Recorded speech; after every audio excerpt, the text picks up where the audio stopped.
Hello বন্ধুরা, good morning সবাইকে। কেমন আছো সবাই? আশা করছি রাধা মাধবের কৃপায় সবাই ভালো আছো। ঘুম থেকে উঠেই দেখো এই যে ঘরের কাজকর্মে লেগে পড়লাম। সকালবেলা তো উঠেই দেখি প্রচুর প্রচুর বৃষ্টি হচ্ছে বাইরে, আর প্রচুর প্রচুর বৃষ্টি হচ্ছে মানেই বারান্দা ঘর দুয়ার একদম নোংরা। তো সেই ক্ষেত্রে ঘুম থেকে উঠেই সবার প্রথমে ভাবলাম না, ঘর দুয়ারটাকে আগে পরিষ্কার করে নিই, তারপরে চলে যাব সোজা কিচেনে।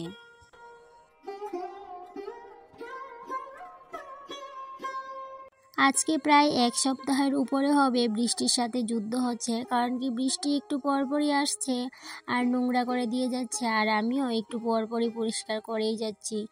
যে বৃষ্টির সাথে আমার হাড্ডাহাড্ডি লড়াই চলছে, বৃষ্টি একদম নোংরা করছে আর আমি পরিষ্কার করছি। তো যাই হোক, এদিকে দেখো সমস্ত কিছু পরিষ্কার করে নিয়েছি। এবার ছেলে চলে আসলো মুখ ধুয়ে ঠাকুরকে জাগাতে। তো যাই হোক, এদিকের কাজকর্ম মোটামুটি কমপ্লিট হয়ে গেছে। এবার নিজে ব্রাশটা করে নেব, তারপর চলে যাব সোজা রান্নাঘরে, কারণ কি এখনও কিন্তু আমার রান্নাঘরে যাওয়া হয়নি। এই যে ভাবলাম আগে ব্রাশটা করে নিই, তারপর চলে যাব রান্নাঘরে। আজকে না রান্নাঘরে তেমন কোনো কাজ নেই। তেমন কাজ বলতে এই যে সকালের বাসি থালা বাসন যদি থাকে, রাতের বাসনগুলা, সেটাই কিন্তু আমার কাছে যেমন মনে হয় কি এটাই সবচেয়ে বড় কাজ। কিন্তু আজকে হচ্ছে কি, আজকে আর থালা বাসন নেই, কালকে রাতেই ধুয়ে রেখে দিয়েছিলাম, তাই জন্য মনে হচ্ছে রান্নাঘরে কোনো কাজ নেই। কিন্তু আমি তো আর ছাড়ার পাত্রী নই, কারণ রান্নাঘরে যদি একটু নোংরা হয়ে থাকে আমার একদমই ভালো লাগে না। তাই জন্য প্রতিনিয়তই কিন্তু রান্নাঘরটাকে আমি সব সময় পরিষ্কার পরিচ্ছন্ন রাখার কিন্তু প্ল্যান রাখি মাথায়। তো এদিকটাই দেখো রান্নাঘরে এসেই কাজে লেগে পড়লাম, কারণ কি এমনিতে তো অন্য কাজ নেই, রান্নাঘরের বাসনপত্র ধোয়া সেই ব্যাপারটা আর নেই আজকে। তো তাই জন্য ভাবলাম না, যেহেতু একটু সকাল সকালে ঘুম থেকে উঠে পড়েছি, আজকে না এই ঘরটাকে গুছিয়ে একদম ক্লিন করে দেব। এমনিতে তো ক্লিন আছে, তারপরেও ভাবলাম না আর একটু গুছিয়ে পরিপাটি করে রাখি। এই তো কালকে এই জায়গাটা গুছিয়ে পরিপাটি রেখেছিলাম, কিন্তু কি হয়েছে বলো তো, ইঁদুরে না একদমই নোংরা করে রেখেছে। কারণ কি প্রত্যেক দিন রাতের বেলা ইঁদুরে এত নোংরা করে ঘর দুয়ার, কি বলবো। তাই জন্য প্রত্যেক দিনই কিন্তু আমাকে সমস্ত কিছু মুছামাছি করতে হয়। তাই জন্য সমস্ত কৌটাকাটি আবার নামিয়ে নিলাম, আর সেই সাথে একটু ভালো করে ঝাড়া মোছা করে জায়গা মতো আবার কৌটাগুলোকে একদম সাজিয়ে সাজিয়ে রেখে দেবো।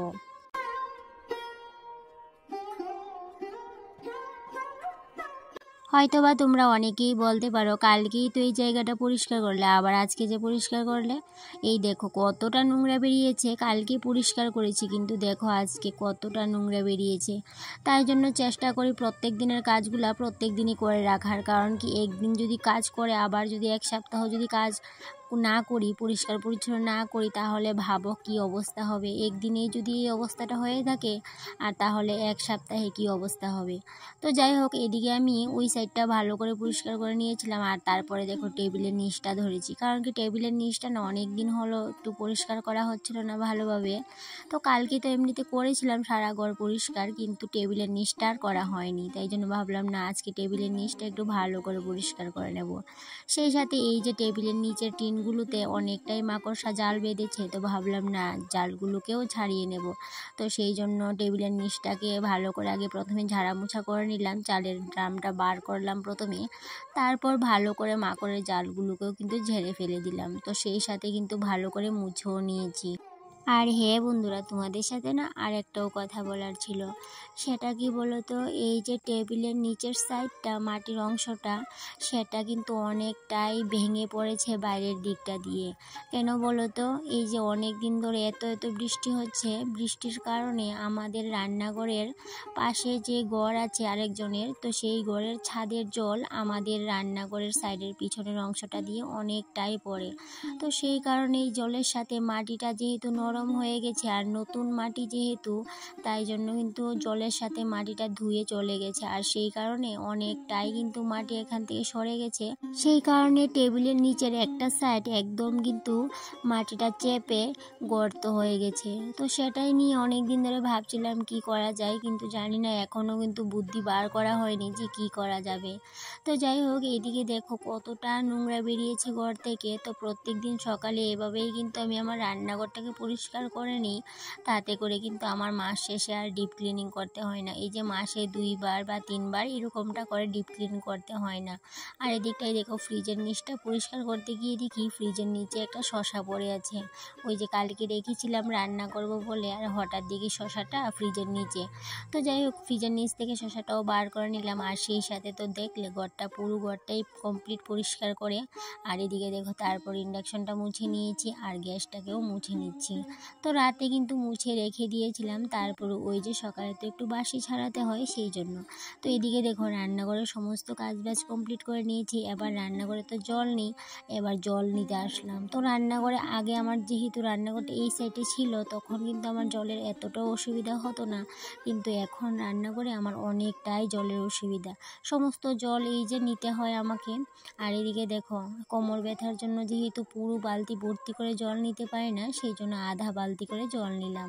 আর এই দিকটায় দেখো এই যে ছেঁড়া নাইটিটা না আমরা ফেলে দিই না, আমরা গৃহিণীরা, মধ্যবিত্ত ফ্যামিলির গৃহিণীরা দেখো কত চিন্তা ভাবনা। এই যে ছেঁড়া নাইটিটা সেটাকেও কিন্তু ফেলে দেবো না। এই যে যেহেতু অনেক দিন ধরে বৃষ্টি হচ্ছে, আর এই পাপুস যতগুলো পাপুস আছে সমস্ত পাপুস কিন্তু ভিজা। আর এই ভিজার কারণে যেহেতু পাপুস ছাড়া তো একদমই ভালো লাগে না দরজাত, তো সেই কারণে ছেঁড়া নাইটিটাকে ভাঁজ করে দিয়ে দিলাম। আর সেই সাথে দেখো ছেলের জন্য টিফিনটাও নিয়ে নিলাম। আর আমরা হলাম নিম্নবিত্ত মধ্যবিত্ত যাই বলো, বেশিরভাগ ক্ষেত্রেই বলতে পারো নিম্নবিত্ত ঘরের বউই আমরা। কারণ নিম্নবিত্ত ঘরের বউরা আমরা কিন্তু সব হিসেব করে চলতে ভালোবাসি, আর হিসেব করে চলি বলেই সংসারটাকে সুন্দর করে চালিয়েও নিতে পারি। আর এদিকটাই দেখো চা করতে গিয়ে দেখি চা পাতা নেই, তো সেই জন্য ছেলেকে দোকানে পাঠালাম। তো ছেলেকে দিয়ে যে 10 টাকা দামের চা পাতা প্যাকেটটা নিয়ে আসলাম। তো এখন চা তো খেতেই হবে, চা পাতার জন্য যদি চা খাওয়া বাদ দিয়ে দিই তাহলে তো হবে না। তো তাই জন্য ছেলেকে দিয়ে 10 টাকা দামের চা পাতা প্যাকেটটা আনিয়ে নিলাম। আর এমনিতে তো যেহেতু মাসের শেষে বাজারটা কিন্তু এখনও আসেনি, তাই জন্য এই ছোট্ট প্যাকেটটাই নিয়ে আসলাম। এদিকে দেখো চা না খেলে ভালো লাগবে না, কারণ এতক্ষণ যে পরিশ্রমটা করেছি, তাই জন্য যদি চাটা না খাই একদমই শরীরে এনার্জি আসবে না, সেই জন্য চাটা করে নিলাম। আর এমনিতে তো ঘরের সমস্ত কাজবাজ করেছি, কিন্তু আর একটু কাজ বাকি আছে। সেটা কি বলো তো, এই যে ট্রেটাকেও পরিষ্কার করা হয়নি, গুছানো হয়নি। সেই সাথে এই যে চা করেছিলাম, চায়ের ট্রেটা কিন্তু গুছানো হয়নি।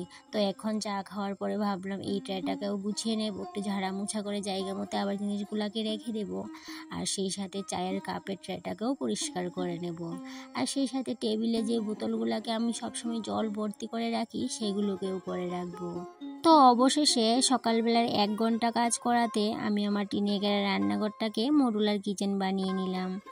আর এই রান্নাঘরটাকে হয়তো অনেকে বলতেই পারো এটা কি মডুলার কিচেন হলো নাকি, কিন্তু আমার কাছে আমার রান্নাঘরটাই মডুলার কিচেন।